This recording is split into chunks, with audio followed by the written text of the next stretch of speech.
you recorded your debut album, The Hard Road. It won the Yes. International Song Festival with that incredible song Waterfall, which became a Uh, smash hit all over Brazil. uh, You moved to Brazil for a little while, and the following year, Wonderful World, Beautiful People was your international breakthrough. right. So, yes, I So was invited to.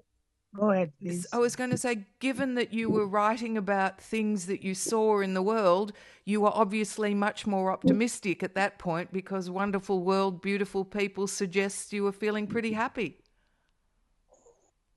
Well, what it is was Brazil was a was a pretty optimistic vibration, and I just locked into that, and what I saw first was the people seemed so beautiful. The country was indeed beautiful, and I start writing about wonderful country, beautiful people, you and your girl, things looks pretty, but underneath this, there is a secret that nobody will reveal. So those were the words I had first in my head. And yeah, I felt good. I felt good. I felt I was in a good place. But I started to see the reality Right. after some time. I'm sorry to say, Brazil turned out to be a very hypocritical place. Okay, like it was with that woman in Britain. Oh, you can stay as long as you want. It's, it's, um, it's, they're not real. They're not real. So it was pretty hypocritical. And anyway, I stayed there, and I won the festival. You sure did. So my whole life changed. How did it change? What did that mean for your life then? Um, I started making money. Um, I started to be shown on all of the popular TV stations. I would walk on the street and people would say, Jimmy Cliffy, Jimmy Cliffy. That for me was new. Nobody ever called me on the street before. So all of that, I start to become popular in the country of Brazil, Did it in feel? São Paulo. Yeah. Did Yeah, Did you like it? Did it feel good? it was a bit uh scary. I don't know what these people calling out my name. I don't know them. So that was a bit scary. But for the fact that they knew who I was, I said, why? What the heck? Lap it up and go. Good call. Jimmy Cliff. After that came the anti-war song Vietnam. Um, Yeah. that proved a little bit less popular, but Bob Dylan called that the best protest song he'd ever heard. So um, the the that kind of set you up again to build another huge following. You did a couple of cover tracks. You did Cat Stevens' Wild World in Mhm. 1970 and the best version of Desmond Decker's "You Can Get It If You Really Want" went to number 2 in Britain. That was the one we were all dancing to, certainly on this side of the world. Why did you decide to do Actually, those? go ahead, please. No, why did you decide to do the covers? Actually, you can get it if you really want. I wrote that Oh, I'm song. sorry, my mistake completely. Not a problem. Not a problem. You did the cover of Cat Stevens' Wild World, and then Right, you did the smash hit "You Can Get It If You Really Want" that went to number 2 in right. Britain, that Desmond Decker then covered from you. Your version was exceptional. It was in a most amazing song. What were you writing about that? What can you get if you really want? No matter how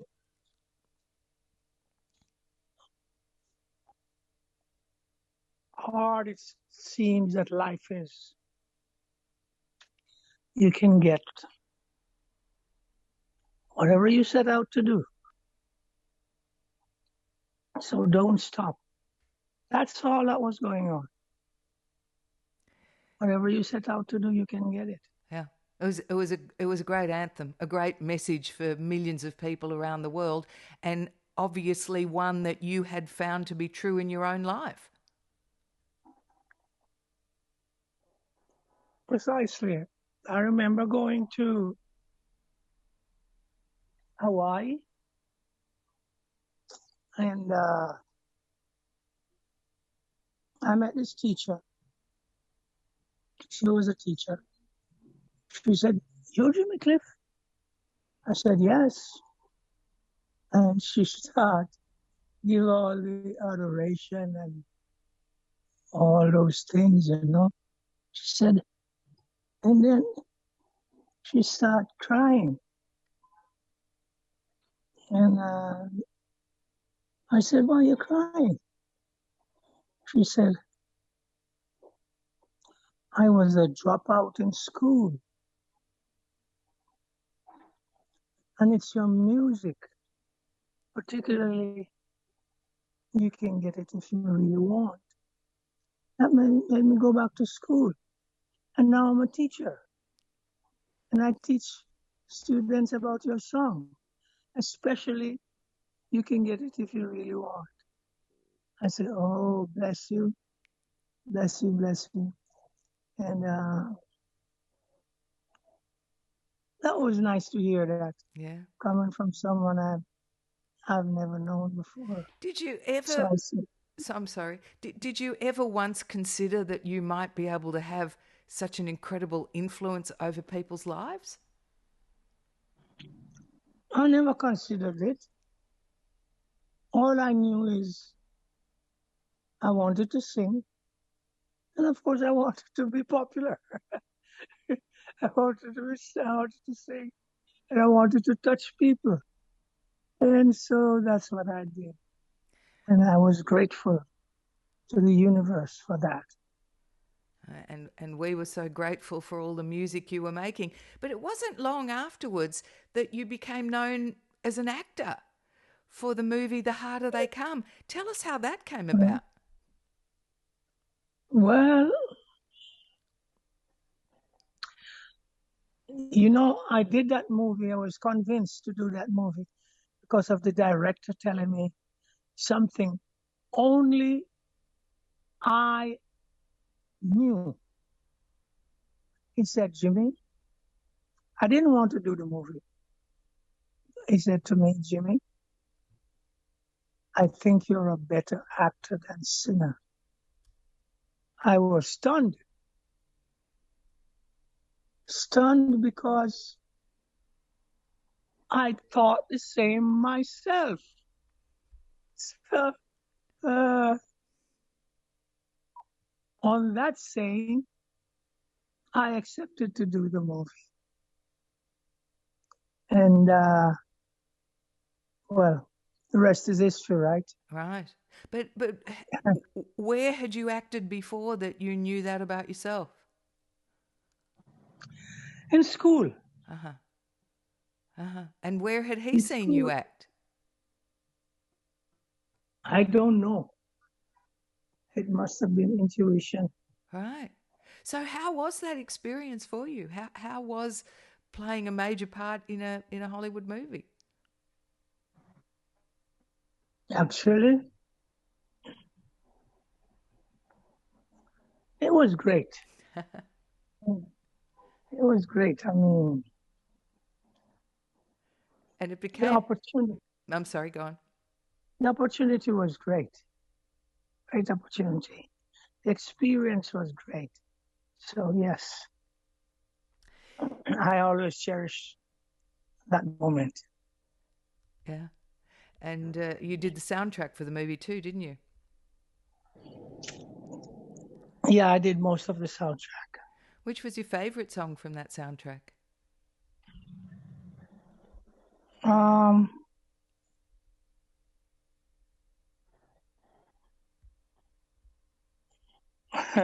I guess I'm going to say what most people say. It's not my style to follow the crowd. But yeah, many rivers to cross. Many rivers to cross because I had recorded many rivers to cross a few years before it came out. And well, Chris Blackwell was the executive producer. Um, he didn't think much of the song. He said, okay,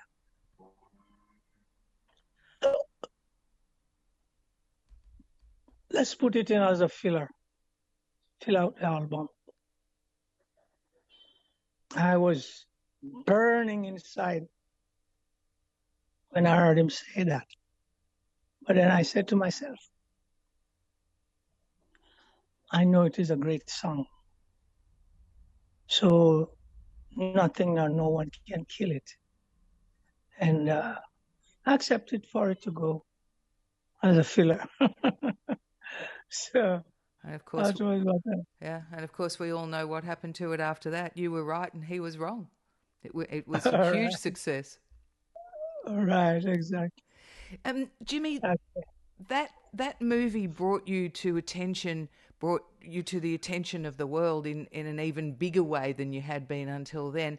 But um, somehow, uh, people's attention would turn to Bob Marley at that particular point, and he started getting a whole lot of the attention. He was like your competition almost, and were you upset by that? I mean, how did that play out for you?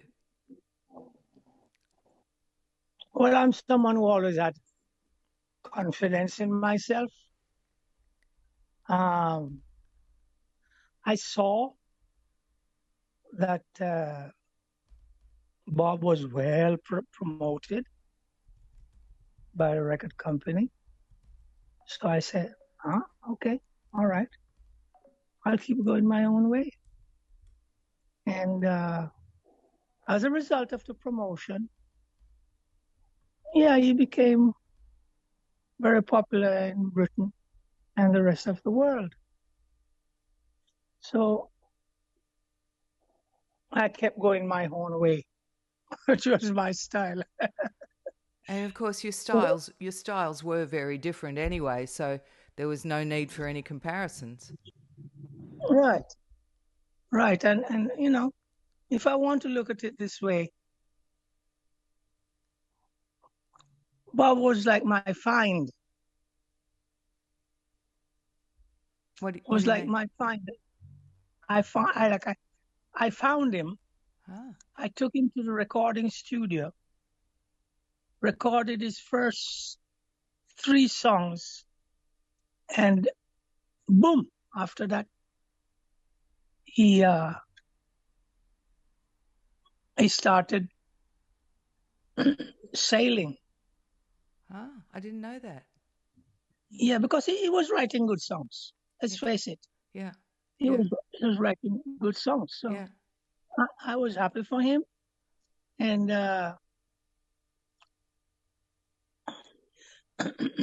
happy also because I found him.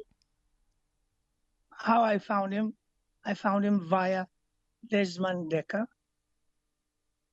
and so happy that he made it. Yeah. Desmond Decker made it, and Desmond Decker was also my find, Yeah. and happy that they came by way of my hand. Yeah. Well, you certainly had very good taste. You knew when a song was going to be successful, you knew when an artist was going to be successful, and you knew how to find success for yourself too. I mean, as the 70s went on, you worked with a whole lot of incredible people. You toured the US with Peter Tosh. You had a partnership with Kool and the Gang. That album was nominated for a Grammy, and your follow-up album Cliffhanger eventually won the Grammy in 1985. Was that an accolade that you were very grateful for? Um, you know, I was not so conscious of what the Grammy is all about, and so somebody had to pull my shirt and say, you win the Grammy. You know what the Grammy is? Yeah, it's one big thing in the music industry. I said, yeah, no, you know, in many ways, I considered myself a smart person. And in another way, when I look and I look back, I say, but Jimmy, you were not that smart. Otherwise, you wouldn't do that, you wouldn't do that, and so. But that was my character. Yeah. And I lived it out. Yeah. And I guess I'm imagining that with that sort of character, that would have helped you endure the business side of the music business. It would have helped you just flow through it all much more easily. Oh, not quite so. The business side of the of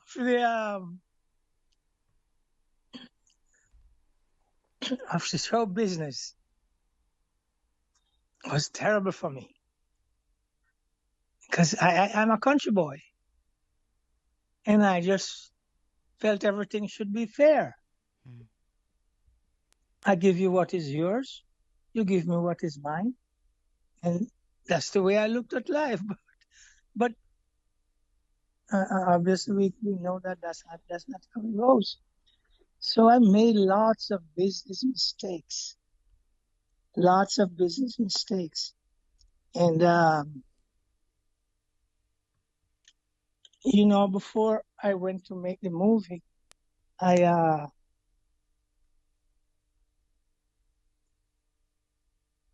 I had this big tour in Europe to do, and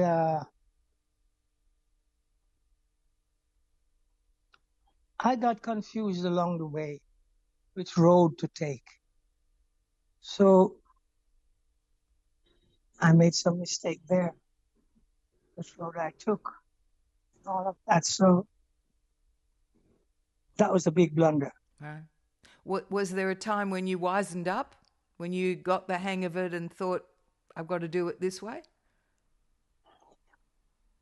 Oh yeah, I did wisen up and say, oh, there is no fair play Hmm. in this game. There's no fair play what you're looking for. I say, oh, so that's how the game plays. Okay, Mm. and I'll play the game.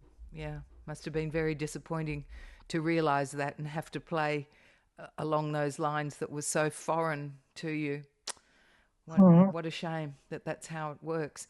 You went mhm. into a, you also co-starred soon after that in the 80s in a movie called Club Paradise, and that one got you back up top of the charts with I Can See Clearly Now.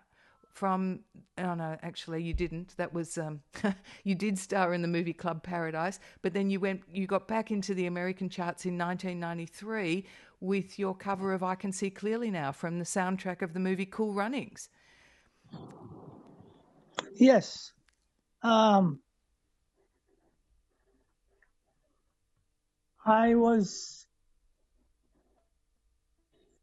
supposed to do a movie. Oh, is that your phone? Yeah. Okay. Jimmy, can I ask I, you? Can I ask you a favour? We've got just a few minutes on this Zoom call left, but if we log out and log back in again, because I haven't even, I'd like to talk to you obviously about the new album. Would you mind just logging in and logging back, and then we'll just be about another 10 minutes? William, when? If we Yeah. hang up now and just press on the same link again. And just come back on again, that will give us more time. Otherwise, Zoom's going to throw us off in 5 minutes and I won't get enough time to talk to you about the new album. Done. Is that okay? Done. All right, I'll meet Done. you back in a second. Thank you so much. Thanks. Okay.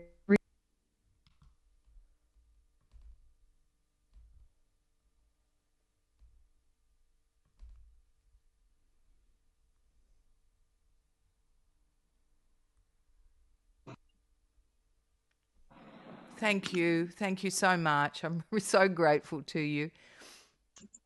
Okay. Thank you. So when you did the cover of I Can See Clearly Now for the soundtrack of Cool Runnings, I guess that was kind of symptomatic also, as we've been talking about, that you could see clearly now the game that you were playing. Indeed. I was supposed to do another movie by my then manager. And they were like, that song, and I think another 2 songs that he said, oh, you can't do those. We're going to do those for our movie. So we didn't do them. We just kind of bide our time to see what happens. And we waited and till the offer came for I Can See Clearly Now. I said, wow, I know this song very well. I was in the studio the night John and I recorded it. And I can do this song. So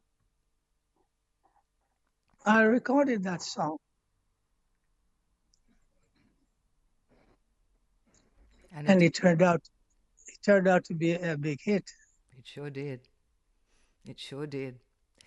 And again, a wonderful message for people everywhere too. Incredible. I mean, you have been speaking to the struggles of the times for more than half a century. You've been writing about what you see going on around you. You've got a new album out now. It's called Refugees, and it does very much the same thing. It's your first album in more than a decade. Before we talk about the album, what have you been doing for the last 10 years?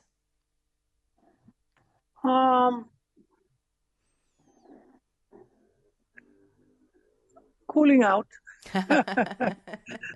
Cooling out, chilling. Chilling. Oh, how nice. And have you been enjoying that? Oh, yeah.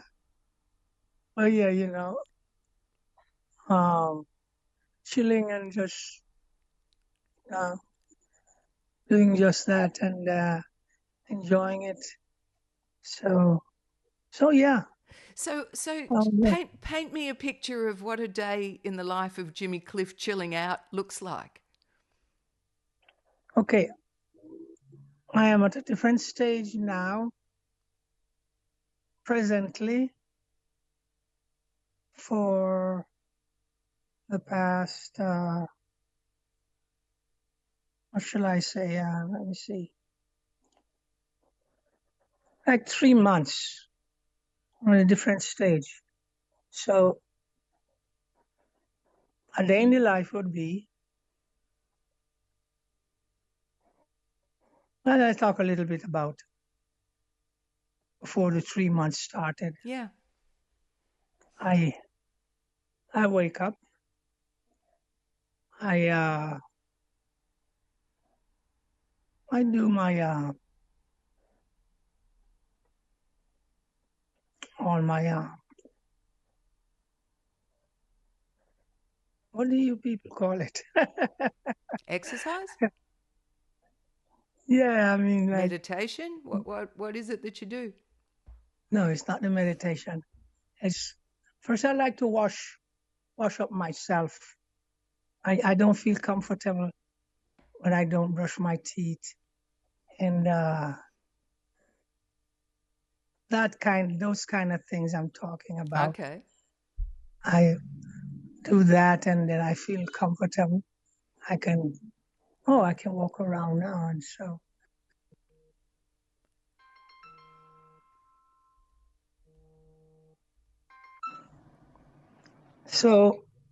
um,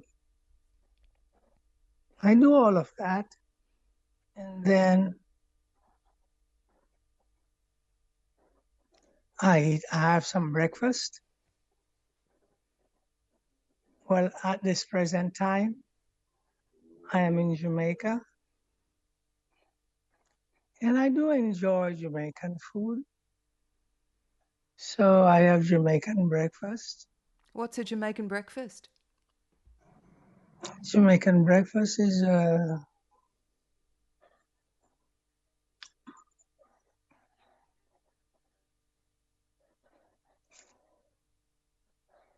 what I say, fried plantains, fried plantains, uh,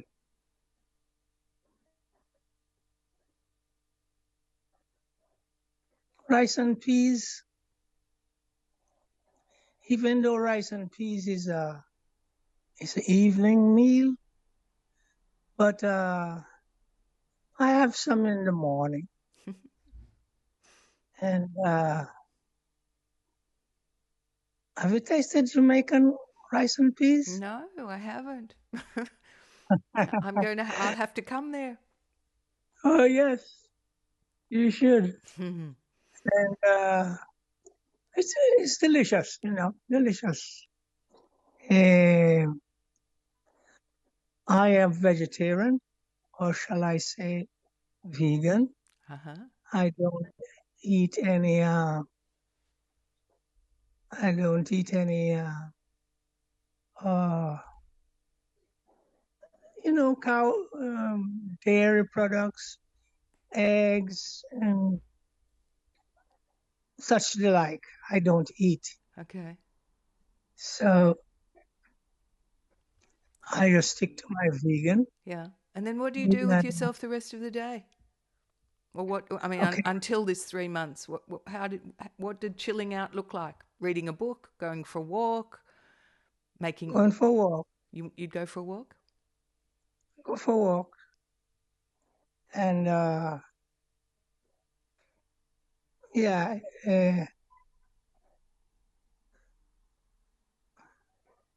actually, going for a walk is not completely correct. Um, I've had a mishap, so I don't walk too well these days. Oh, sorry to hear. The first disclose that. Oh, someone wants to get you on that phone. The first I've disclosed that. However, I'm not sad. I'm quite happy.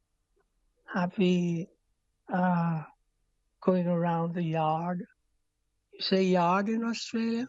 Yeah, we do. Yeah, going around the yard, and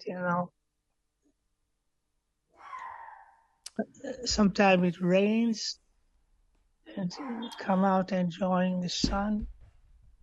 And yeah, like that's half of the day done. And the other half of the day, I just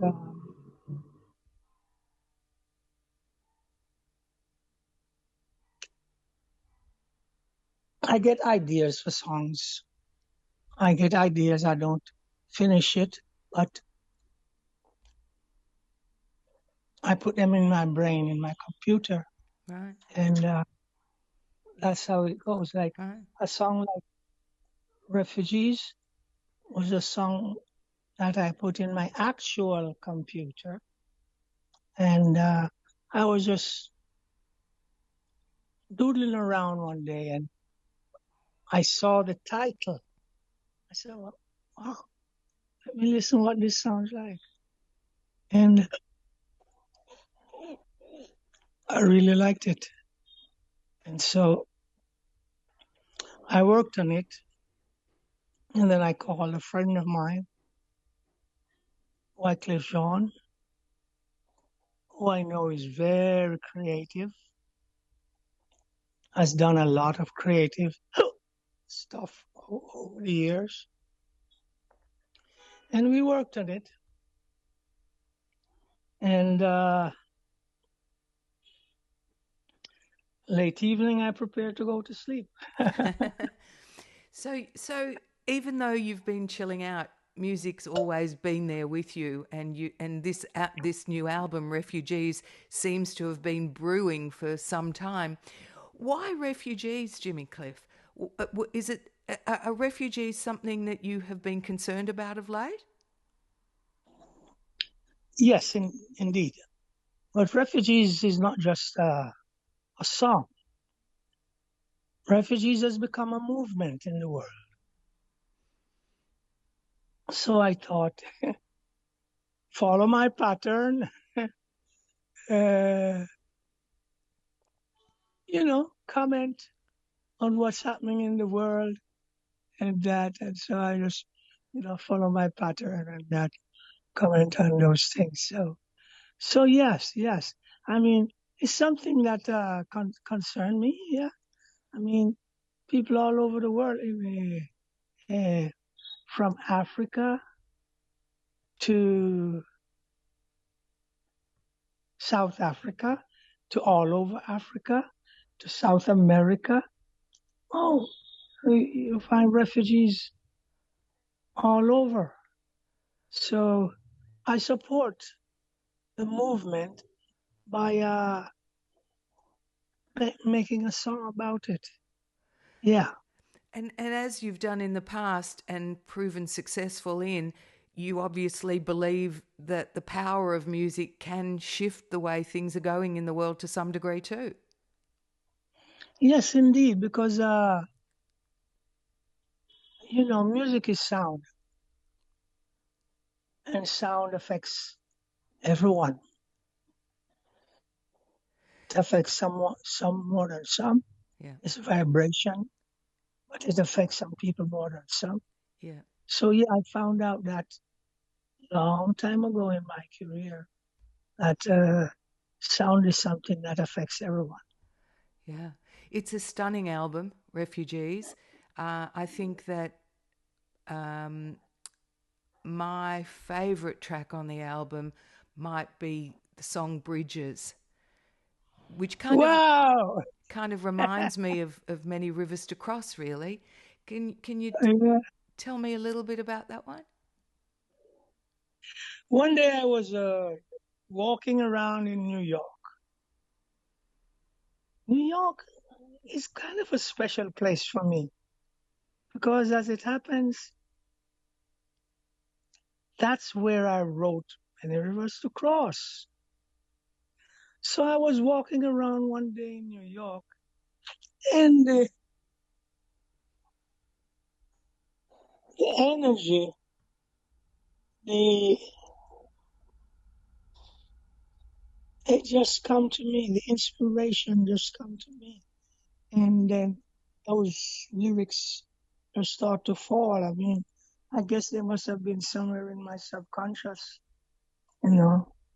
Bridges over the great divide, spreading it far and wide, with love to guide. And then it continued and continued, and yeah, and it went like that. And I was pleased at the end of the day. Yeah. We're very pleased too. It's an awesome song. It's an awesome album. It's just been a long time coming. Are you likely to take this album out on tour? I would like to. We would love you to. Thanks for the encouragement. Yeah, I would like to. We'll see how everything around it works out and all of that, you know. Your health's okay though. I mean, you alluded to a mishap earlier that's stopped you from walking very well, but otherwise you're in good shape? I'm in fairly good shape. Great. You know, I'm in fairly good shape. So I have to take the time to heal myself perfectly, Good. you know. So that's where I am as far as health goes. Good. Well, if you're able to heal, you can heal all of us too, which is terrific. um, Jimmy Cliff, do you have an absolute favourite song? Perhaps which is your favourite song from this album? Mm. Which one would you like us to go out on? Of course, I'm going to go with the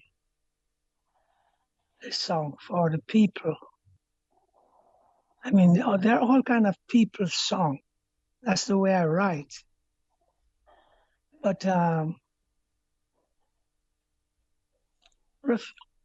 refugees is kind of the people's song. There's so many I can pick, but I'll just pick refugees. I might ask you to pick another one because at this point of the interview we will have heard refugees already, I think. So is there another one that you really like that you'd like the audience to hear too? So I'm going to pick a kind of left of field song. It's called Punus. What does that mean? I know you would ask what it means.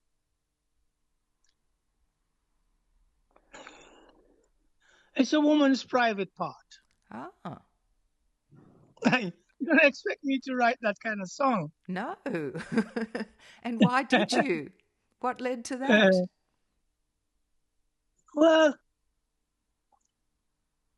I write songs to write songs. And I write songs with a purpose. I consider that a funny song, you know? And say, I got the punus, a number of the punus. I got the punus from the own self. It's something I used to hear an elder man sing about his wife. And I thought that was, wow. I was learning to sing this kind of song, yeah. Wow. So I just picked it up and turned it into a regular song. Oh, how fantastic! That's great.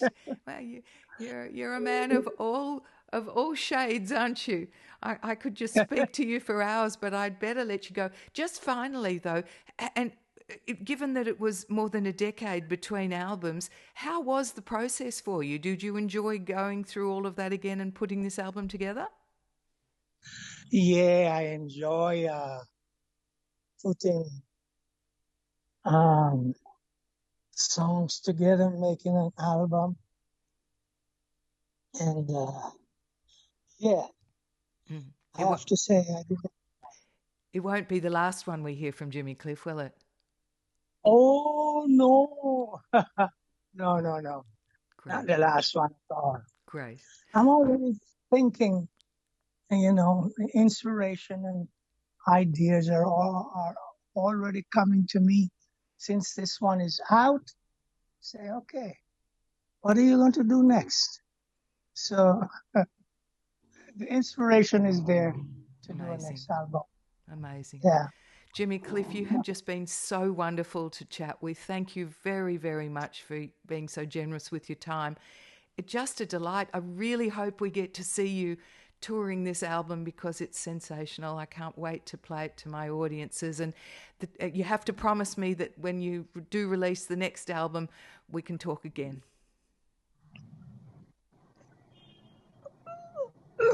That I can promise. Awesome.